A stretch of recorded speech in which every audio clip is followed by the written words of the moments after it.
한 주간 잘 지내셨습니까? 네, 잘 지내셨지요?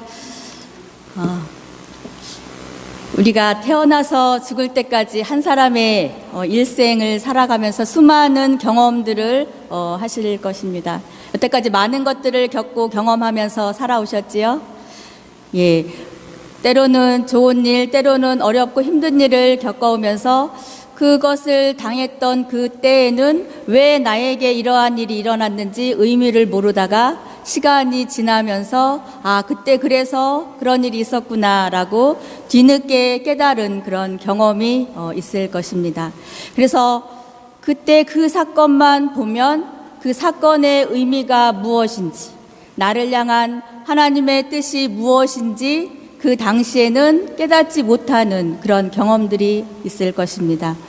그래서 하나님께서 우리에게 말씀을 하시는데, 성경을 통해서 하나님의 말씀을 주시는데, 우리가 매주 듣는 그 성경은 어떻게 보면 우리 인생에서 겪는 하나의 사건과 같다고 하겠습니다. 그래서 그 사건, 그 말씀을 읽으면서 하나님의 뜻을 발견하기도 하지만 인생 전체를 통해서 하나님께서 깨닫게 하시고자 하는 뜻은 그 본문만을 가지고는 또 이해하지 못할 그런 경우도 있습니다.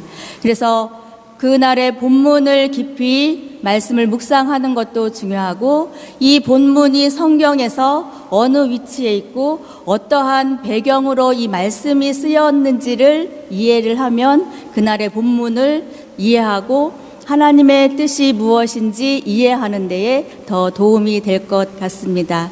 그래서 성경 공부라고 생각하실 수도 있겠지만, 오늘 열왕기상 19장의 말씀을 보기 전에 이 말씀이 나온 배경에 대해서 간단히 살펴보려고 합니다.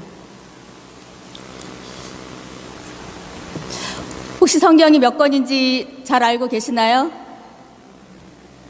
네, 성경은 한 권이면서 66권이면서 구약과 신약으로 되어 있고요. 구약이 39권, 신약은 27권에서 66권이지요. 그래서 39, 27 이렇게 기억하시면 쉽겠지요. 그리고 구약을 보면 39권의 구약이 율법서와 역사서, 그리고 시가서, 또 선지서로 이렇게 구분이 되어 있습니다.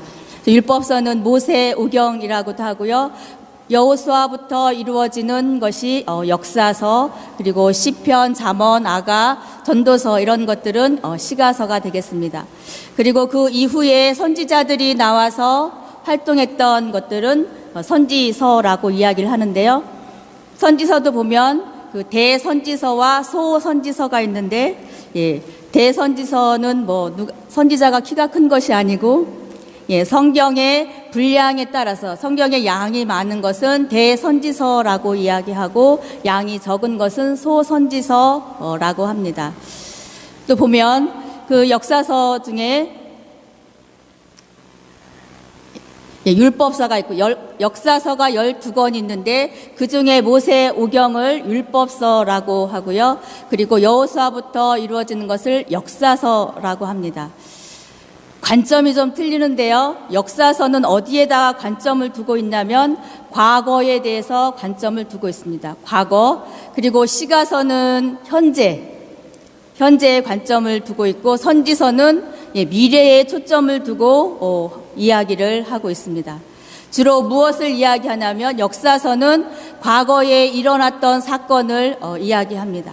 그리고 시가서는 신앙의 경전, 찬양을 하는 그런 내용들이 많이 나오고요. 선지서는 앞으로 미래에 대한 이야기를 하고 있기 때문에 하나님께서 어떻게 하실지에 대한 그 기대를 표현을 하고 있습니다. 그래서 성경의 75%가 이야기로 구성되어 있다고 말씀드렸는데, 이 역사서는 그래서 이야기식으로 많이 되어 있습니다. 그리고 시가서는 노래로, 찬양으로 많이 되어 있고요. 선지서는 설교식으로 되어 있습니다. 이야기 되어진 부분을 이렇게 살아야 한다라고 선포하는 설교식으로 되어진 것이 선지서라고 할 수 있습니다. 저희가 열왕기 상을 봤는데, 그 전에 보면 이제 하나님께서 이스라엘 백성을 아브라함을 통해서 선택한 민족으로 세우시고 또 애굽에서 430년간 생활하면서 이스라엘 백성들이 70명에서 200만 명이 넘는 인원으로 늘어나고 모세를 통해서 애굽에서 나오게 하고 이제 하나님께서 이스라엘 백성에게 약속하셨던 젖과 꿀이 흐르는 가나안 땅에 들어가게 하시죠. 근데 그때까지는 누가 다스리고 있었냐면 하나님께서 선택한 사람들, 제사장이든 선지자들, 그 사람들이 하나님의 말씀을 전했습니다. 그런데 이제 사무엘 상에 들어오면 어떠한 일이 일어나냐면 이스라엘 백성들이 자기들에게도 왕을 달라고 이야기를 합니다. 그래서 사무엘 상부터는 이스라엘의 초대 왕인 그 사울 왕에 대해서 이야기를 하고 그리고 사무엘 하에서는 두 번째 왕인 다윗의 이야기가 나옵니다. 그래서 사무엘 상하를 통해서는 마지막 선지자라고 할 수 있는 사무엘의 이야기를 앞에서 다루고 그리고 사울 왕과 다윗 왕의 이야기를 다루고 있습니다. 이스라엘의 그 역사 중에서 이 세 왕이 가장 중요한 왕이면서 통일 왕국을 이루고 있는데요. 사울 왕이 이스라엘 백성들을 다스린 게 40년입니다. 그리고 사울의 뒤를 이어 다윗이 왕이 된 게 40년. 그리고 솔로몬이 왕이 되어 다스린 게 40년입니다. 총 3명이 120년 동안 이스라엘 백성을 다스렸습니다. 또 여러분들도 잘 아시는 것처럼 솔로몬이 지혜의 왕으로도 불리기도 하지만 많은 사람들을 아내로 취하면서 이방 종교가 들어오고 하나님 앞에 범죄함으로 인해서 이제 솔로몬 다음에는 나라가 둘로 갈라지게 됩니다. 어떻게 갈라지냐면 북이스라엘과 남유다로 갈라지게 되고요.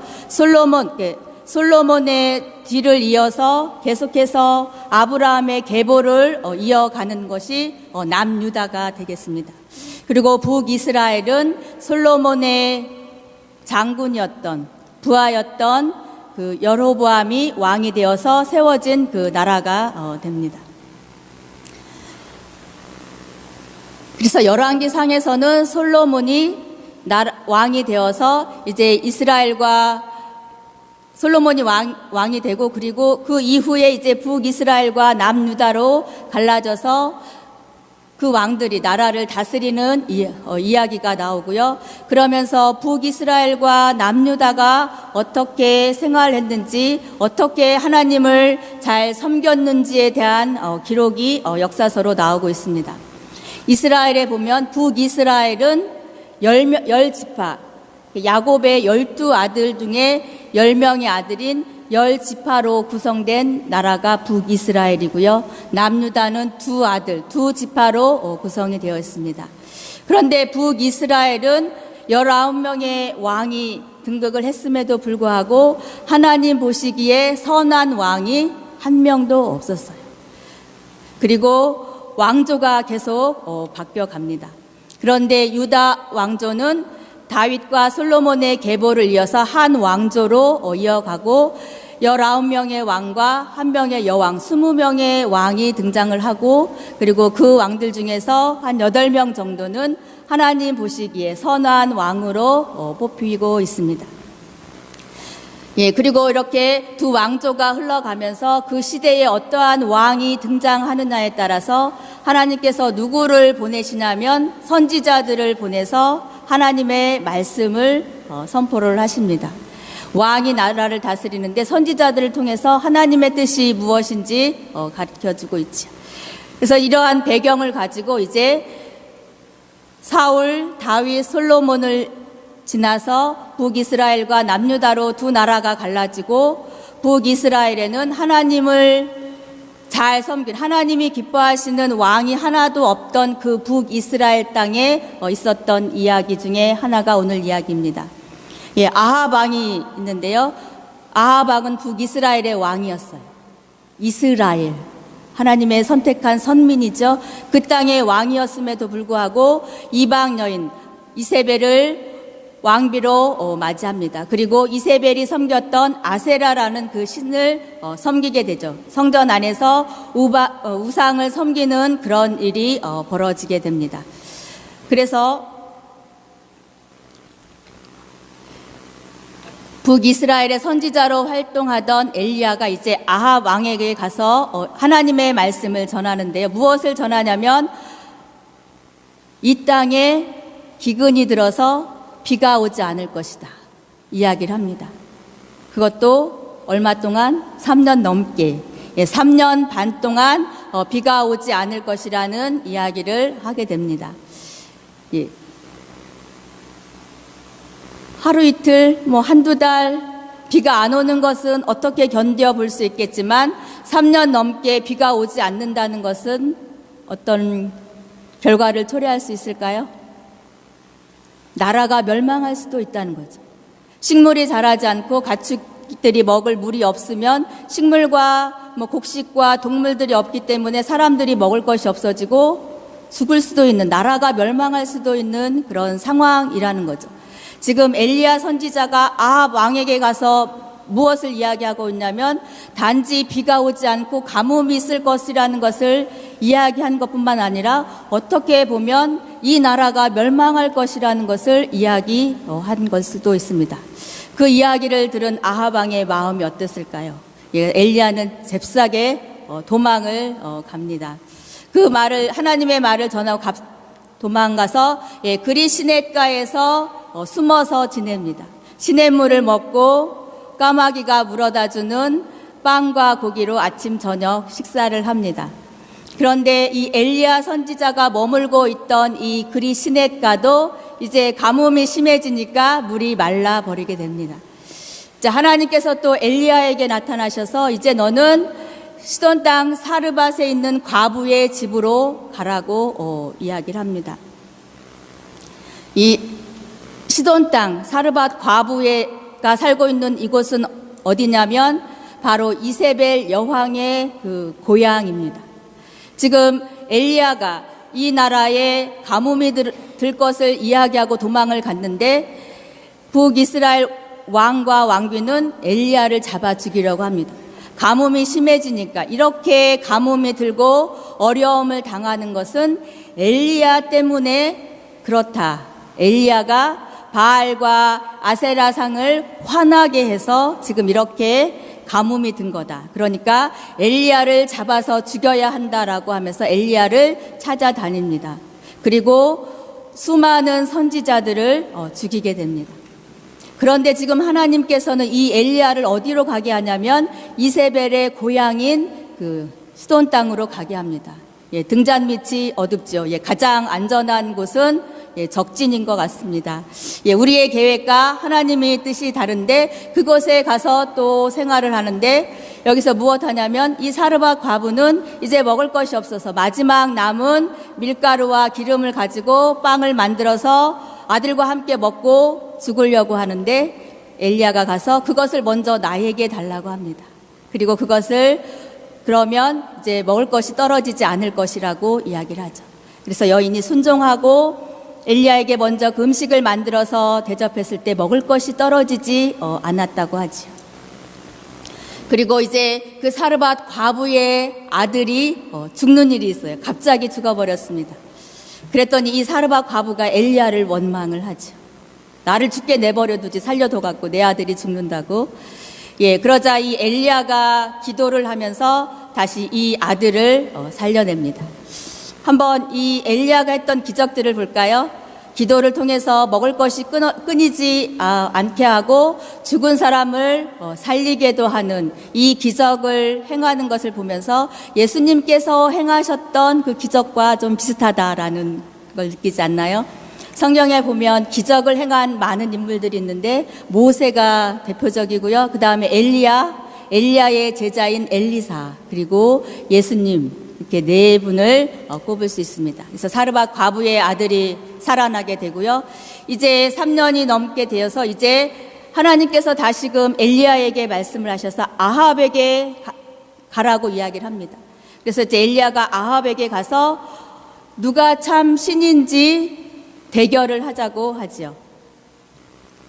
그래서 바알과 아세라가 참 신인지 아니면 여호와 하나님이 참 신인지 대결을 하게 합니다. 어디에서 대결을 하지요? 갈멜산에서 제단을 쌓고 이제 대결을 합니다. 그래서 바알과 아세라를 섬기는 850명이 하루 종일 제단 앞에서 춤을 추고 응답이 없자 칼로 자신의 몸에 상처를 내면서도 부르짖지만 불로 그 제단을 태워야 그분이 참신인데 바알과 아세라가 응답이 없어요. 잠을 잤는지 여행을 갔는지 응답이 없습니다. 그러자 이제 엘리야가 하나님 앞에 기도를 하죠. 그리고 엘리야가 기도를 할 때에 그 제단에 불이 내립니다. 그래서 이 대결은 몇 대 몇의 대결이었냐면 850대 1의 대결을 했습니다. 그리고 하나님만이 참 살아계신 하나님이신 것을 드러냈지요. 그리고 엘리야는 어떻게 했냐면 그 바알과 아세라를 섬기는 그 사람들을 다 죽이게 됩니다. 하나님이 참 신인 것을 드러냈고 우상을 섬기던 사람들을 다 죽였어요. 그 능력으로 보면 하나님이 함께 하심을 보면 엘리야야말로 참으로 위대한 선지자구나. 하나님께서 쓰시는 종이구나. 인기가 높아지고 어떻게 보면 왕으로 추대받을 수도 있는 그런 위치에까지 그런 상황에까지 갔습니다. 그리고 이 일 후에 엘리야가 무엇을 하냐면 또 산에 올라가서 이 머리가 무릎 사이에 닿을 정도로 이 머리를 우리 무릎 사이에 집어넣을 수 있나요? 해보실래요? 집에 가셔서 쉬운지 어려운지. 엘리야는 그렇게 머리가 무릎 사이에 집어넣고 기도를 하면서 비를 내려달라고 기도를 합니다. 그리고 북이스라엘 땅에 비가 오게 됩니다. 그런데 이세벨 여왕이 바알과 아세라를 섬겼던 그 사람들을 죽였다는 이야기를 듣고 무엇을 하냐면 화가 나서 이제 엘리야를 죽이려고 합니다. 그래서 이제 엘리야가 어떻게 하죠? 도망을 가요. 도망을 가면서 이제 유다 땅에 가서 도망을 하면서 이제 무엇을 고백하냐면 주님, 이제는 더 바랄 것이 없습니다. 제 목숨을 거두어 주십시오. 나는 내 조상보다 조금도 나을 것이 없습니다. 하나님이 참신인 것을 드러냈고 850대 1의 싸움에서 이겼고 그리고 수많은 기적들을 행했던 이 엘리야. 그런데 지금 왜 도망자가 되었지요?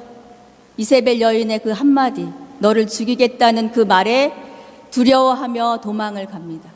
그리고 어디에 앉아서 그 로뎀 나무 밑에 앉아서 기도를 합니다. 하나님, 제 목숨을 걷어가 주십시오. 더 이상 바랄 것이 없습니다. 여태까지 하나님께서 시키시는 대로 열심히 최선을 다해 살아왔습니다. 그런데 이제 도망자가 되어서 언제 잡혀서 죽을지 모르는 그런 상황입니다. 하나님, 더 이상 바랄 것이 없으니까 저를 죽여주십시오. 저를 데려가 주십시오. 이것이 엘리야의 기도였습니다. 엘리야의 기도의 소리를 들으시면서 어떠한 느낌이 드시나요? 우리도 하나님께서 부르셔서 하나님의 자녀로, 주의 종으로, 장로로, 권사로, 집사로, 평신도로 열심히 하나님을 위해 일을 하다가 어느 날 지치고 상함으로 아이고 장로 못해 먹겠다. 아니 목사도 못해 먹겠다. 그렇게 하면 하나님 이제 더 이상 제 힘으로 할 수 있는 것이 없습니다. 이제 그만하고 싶습니다. 저를 데려가 주십시오. 혹시 이렇게 기도하고 있는 절망의 상태에 있는 그런 우리의 모습은 없었는지요? 저도 신앙생활하면서 특히 미국에 와서 유학생으로 목회를 하면서 그런 경험들을 하게 됩니다. 교회가 어려움을 당하고 갈라지고 하는 걸 보면서 과연 목회라는 것이 무엇인지, 내가 목사직을 계속 할 수 있을까? 하나님, 제가 할 수 있을까요? 이거 안 하면 다른 일 할 수 있을까요? 그렇게 기도했던 적이 있는데 지금 엘리야의 그 심정을 보면서 제가 그렇게 기도했던 그때가 생각나기도 합니다. 여러분들은 어떠신가? 혹시 그런 절망했던 그런 경험들이 없나요? 계속해서 제가 이 일을 해야 되겠습니까?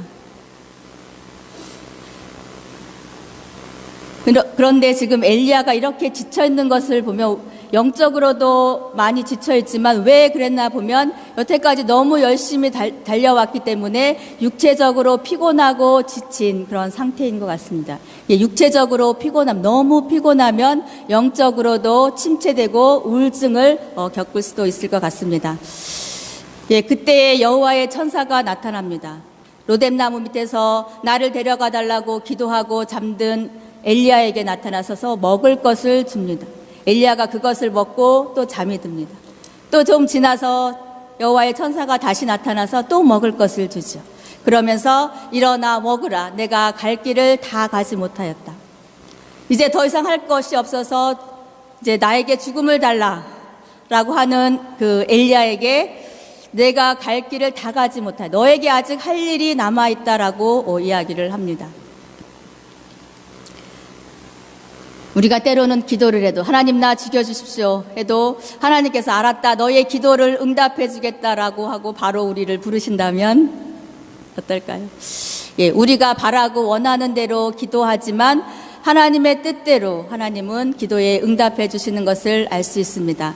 그렇게 열심히 일했던 그 엘리야, 수많은 기적을 행하고 하나님만이 참신인 것을 드러냈던 엘리야가 지쳐서 쓰러져 있는 그곳에 하나님께서 여호와의 사자를 보내셔서 왜 너를 이렇게 지치고 쓰러져 있니? 꾸중하신 것이 아니라 그의 필요를 아시고 먹을 것을 주시고 쉬게 하신 그 하나님의 마음을 봅니다. 우리가 때로 지쳐 있을 때 하나님의 일을 감당하지 못할 때 하나님은 우리를 찾아와서 꾸중하시는 것이 아니라 우리의 필요가 무엇인지 아시고 공급해 주시는 그런 하나님의 마음을 우리가 알 수 있습니다. 이제 엘리야가 두 번째 그 음식을 먹고서 이제 40주 40일을 걸어서 하나님의 산 호렙에 도착합니다. 호렙산에 들어가서 동굴 속에 들어가지. 그때 하나님께서 또 말씀을 하십니다. 엘리야야, 내가 어찌하여 여기 있느냐? 지금 엘리야가 호렙산 동굴에 숨어 있는데 하나님께서 나타나셔서 엘리야야, 내가 어찌하여 여기 있느냐라고 물으셨어요. 그러면 지금 엘리야가 가는 곳마다 지금 누가 따라다니고 있어요? 하나님께서 동행하고 계시다는 것을 볼 수 있습니다. 그러면 하나님께서 지금 엘리야가 어디에 있는지 몰라서 내가 어찌하여 여기 있느냐라고 물으셨을까? 왜 여기 있는지 몰라서 물으셨을까요? 그 질문을 통해서 스스로 생각을 하고 대답을 하게 하므로 자기가 지금 어떠한 상태에 어떠한 곳에 있는지 스스로 자신을 발견하기 원하는 그런 하나님의 마음이 있는 것 같습니다.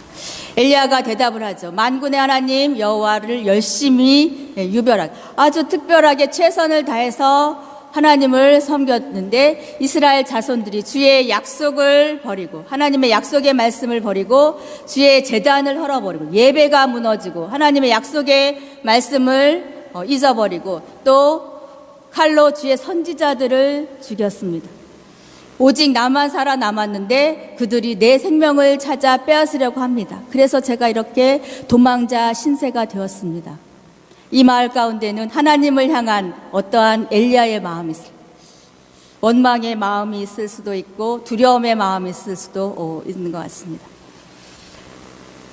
그런데 여호와께서 뭐라고 말씀하시나요? 너는 나가서 여호와 앞에 산에 서라. 여호와 앞에 하나님 앞에서 서라고 이야기를 합니다. 그리고 여호와께서 지나가시는데 어떠한 모습으로 지나가시는지를 한번 보기 원합니다. 여호와 앞에서 크고 강한 바람이 산을 가르고 그리고 바위를 부수고 또 바람 가운데 여호와께서 계시지 않았다고 합니다. 여호와 앞에 서라고 해서 지금 엘리야와 하나님이 이렇게 맞보고 있는데 그 사이에 크고 강한 바람이 지나갑니다. 그 바람이 얼마나 큰지 바위를 부수는데도 그곳에 하나님께서 계시지 않다고 말씀을 하고 있습니다. 그 바람 후에 무엇이 지나가냐면 지진이 일어납니다. 그런데 그 지진 가운데서도 하나님께서 계시지 않다고 이야기하고 있습니다. 또 지진 후에 무엇이 일어나나요? 불이 일어나서 불이 일어나는데 그 불 가운데서도 여호와께서 계시지 않았다라고 합니다. 천재지변이 일어나고 놀라운 기적을 체험하며 바람이 불고 산이 쪼개지고 불이 나는 그 놀라운 그 자연 현상이 일어나는 그곳에 하나님께서 계시지 않았습니다. 어디에 계셨다고 하죠? 그 후에 세미한 소리가 있었습니다. 세미한 음성 가운데 하나님이 계셨습니다. 엘리야가 듣고 겉옷으로 얼굴을 가리고 나가 굴 어귀에 서니까 하나님께서 다시 그에게 말씀을 하십니다. 왜 엘리야가 자기의 겉옷을 가지고 이렇게 얼굴을 가렸을까요? 그 시대에는 하나님을 본 사람은 다 죽는다는 그런 게 있었습니다. 그래서 죽지 않으려고 얼굴로 이렇게 가렸던 것 같습니다. 그런데 그 가운데 하나님께서 다시 말씀을 하십니다. 엘리야야, 내가 어찌하여 여기 있느냐? 조금 전에 물어보셨잖아요. 엘리야야, 내가 어찌하여 여기 있느냐? 물으셨고, 그리고 수많은 지금 기적들, 놀라운 일들이 일어나게 한 다음에 다시 물으셔요. 뭘 물으셔요? 엘리야야, 내가 어찌하여 여기 있느냐? 두 번 똑같은 질문에 엘리야는 무엇이라고 대답을 하냐면 똑같은 대답을 해요. 아직도 자기의 정체성을 깨닫지 못하고 하나님께서 왜 이 질문을 하시는지 깨닫지 못하고 또 뭐라고 이야기합니까? 내가 만군의 하나님 여호와께 열심히 유별했는데, 제가 처음 이 성경 구절을 보고 성경이 잘못 쓰였나 했더니 두 번 질문하시고 두 번 똑같은 대답을 엘리야가 했더라고요. 그래서 유별하온데 이스라엘 자손이 주의 언약을 버렸고 주의 제단이 헐어졌고 주의 선지자들을 수많은 사람들이 죽었고 오직 나만 남았고 그리고 그들도 내 생명을 찾으려고 하고 있습니다. 두 번 똑같은 질문을 할 때 그때는 좀 깨닫기를 원하는 하나님의 마음이 있으셨을 텐데 아직도 엘리야는 그 질문의 의미를 깨닫지 못하고 똑같이 이야기를 합니다. 지금 엘리야의 대답 속에 무엇이 보이나요? 누구를 보고 있나요? 하나님을 바라보고 있나요? 자신을 보고 있나요? 자신을 바라보고 있고 자신이 처한 상황만을 지금 바라보고 있습니다. 선지자는 누구를 보아야 하죠? 하나님을 바라보고 하나님의 말씀을 듣고 하나님의 말씀을 전해야 되는데 지금 이 엘리야는 너무 지친 나머지 하나님을 바라보지 못하고 자신의 모습, 자신의 처지와 상황을 지금 바라보고 있는 그런 모습을 보게 됩니다. 그렇게 지치고 힘든 상황 가운데 자신을 보면서 나밖에 남지 않았고 이제 나도 사람들이 나를 죽이려고 한다고 합니다. 여호와께서 다시 말씀하십니다. 너는 내 길을 돌이켜서 광야를 통하여 다메섹으로 가라. 돌이키라고 이야기를 합니다. 광야를 통해서 다메섹으로 가라. 굴에 숨어 있는데 하나님께서 나타나셔서 내가 여기서 무엇을, 내가 어찌하여 여기 있느냐 하면서 너는 돌이켜서 어디로 가라 라고 하는 것은 엘리야에게 다시금 무엇을 지금 허락해 주시는 거지요? 사명을 허락해 주시는 것입니다. 더 이상 못 해먹겠습니다. 더 이상 그만하고 싶습니다. 하나님 저를 데려가 주십시오 라고 기도하는 그곳에 하나님께서 오셔서 무엇 하냐면 돌이켜서 가라 라고 말씀을 하고 있습니다. 그리고 어떠한 사명을 주시냐면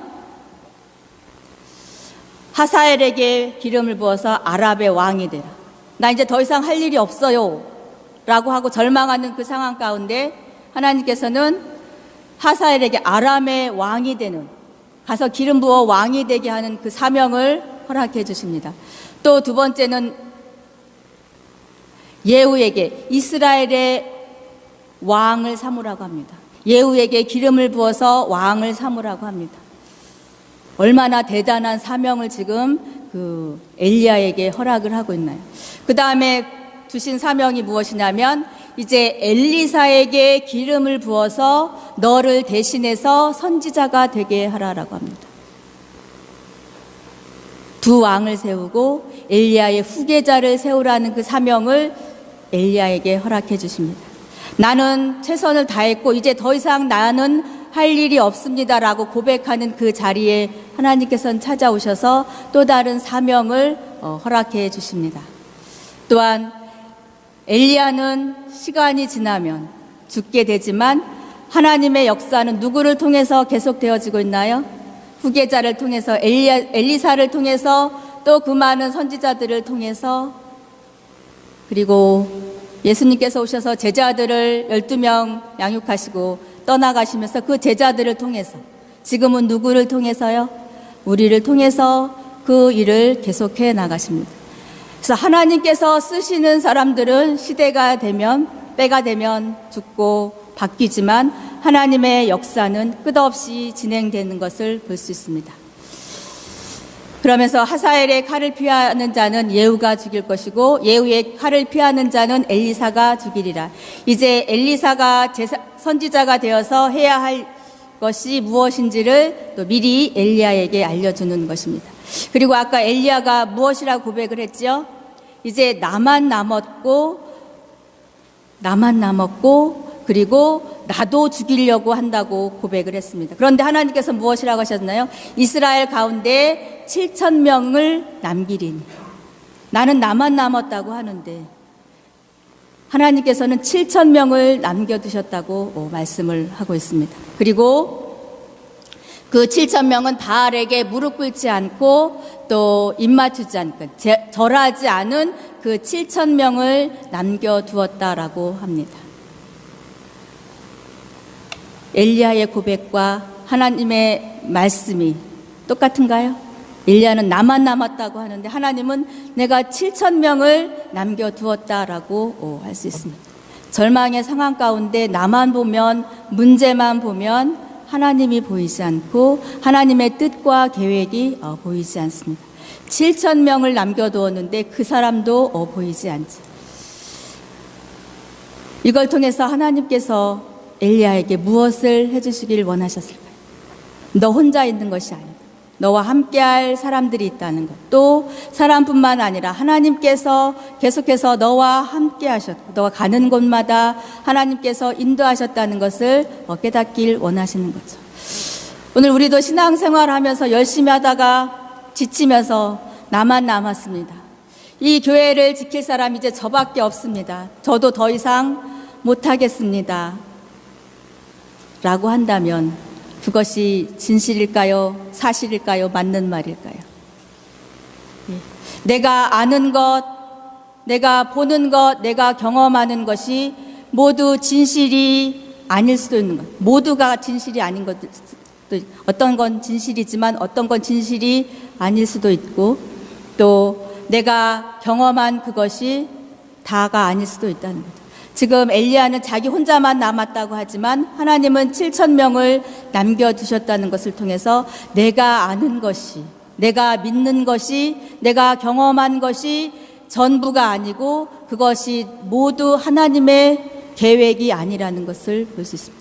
하나의 과정 속에 있는 것을 우리가 볼 수 있습니다. 예. 오늘 엘리야의 그 이야기, 너무나 열심히 하다가 지쳐서 도망자가 되고 이제 나를 죽여주십시오. 더 이상 할 일이 없습니다. 나를 죽여주십시오 하는 그곳에 찾아와서 다시금 사명을 부여해 주신 그 하나님. 나를 찾아와서 이 나이에 제가 무엇을 하겠습니까? 더 이상 무엇을 할 힘이 없습니다. 라고 하는 그곳에 찾아오셔서 사명을 주시는 그 하나님의 음성을 오늘 저희가 듣기를 원합니다. 그런데 그 하나님의 음성은 불이 아니라 바람이 아니라 지진이 아니라 어떠한 놀라운 체험을 통해서 가다가 차 사고가 나서 죽을 뻔하다가 살아난 그 놀라운 기적을 통해서 암에 걸려서 죽을 뻔하다가 치유돼서 회복된 그런 경험을 통해서가 아닌 놀라운 체험을 통해서가 아닌 세미한 음성 가운데 작은 음성 가운데 하나님이 거기에 계셨고 내가 하나님을 찾을 때에 그때 다가와서 말씀해 주시는 그 하나님 오늘 내 삶에 특별한 일 어떤 기적이 일어나지 않는다 할지라도 내가 하나님 앞에 나와서 무릎 꿇고 기도하고 하나님의 말씀을 들을 때에 오늘 무슨 말씀을 하시는지 하나님 말씀해 주십시오 기도할 때에 그 가운데 세미한 음성으로 하나님께서 우리를 찾아와 주시고 하나님의 뜻이 무엇인지 깨닫게 해주시고 들려주십니다. 오늘 우리 가운데 내가 어찌하여 여기 있느냐 또 이 질문 던졌다고 해갖고 내가 여기 피오리아 교회에 있으면 안 돼 하고 다른 교회로 가시면 안 되고요. 우리의 육체적인 것이 아니라 우리의 영적인 상태, 신앙의 상태가 어떤지를 묻고 있는 것입니다. 그러면서 좌절하고 있는지, 낭망하고 있는지, 나만 바라보며 있는지, 아니면 하나님을 바라보며 의지하고 있는지, 우리의 영적인 상태를 하나님께서 묻고 계십니다. 그 하나님의 음성을 오늘 듣길 원합니다. 내가 어찌하여 내가 여기 있느냐? 내가 어찌하여 절망하고 있느냐? 어찌하여 너가 눈물 흘리고 있느냐? 그 하나님의 음성을 듣고 엘리야가 지치고 힘들었을 때 먹을 것을 주시고 쉬게 하신 그 하나님, 그리고 회복되었을 때 새로운 사명을 허락해 주신 그 하나님을 경험할 수 있는 저희가 되기를 간절히 바랍니다. 예, 설교. 한자로 보니까 말씀을 가르치는 게 설교더라고요. 그리고 성경 공부, 말씀을 공부하는 게 성경 공부지. 하나님의 말씀을 알고 그렇구나, 은혜 받았다, 이것으로 그치는 것은 교육의 목표, 설교의 목표, 성경 공부의 목표가 아닌 것 같습니다. 예, 그걸 통해서 말씀을 듣고 깨달아진 것을 아는 것으로 그치는 것이 아니라 행동하는 것. 오늘 깨달아진 말씀대로 하나님의 말씀을 붙잡고 살아갈 수 있는 그런 저희 모두가 되기를 간절히 바랍니다. 기도하겠습니다. 하나님 감사합니다. 오늘도 하나님의 말씀을 대하게 하심을 감사드립니다.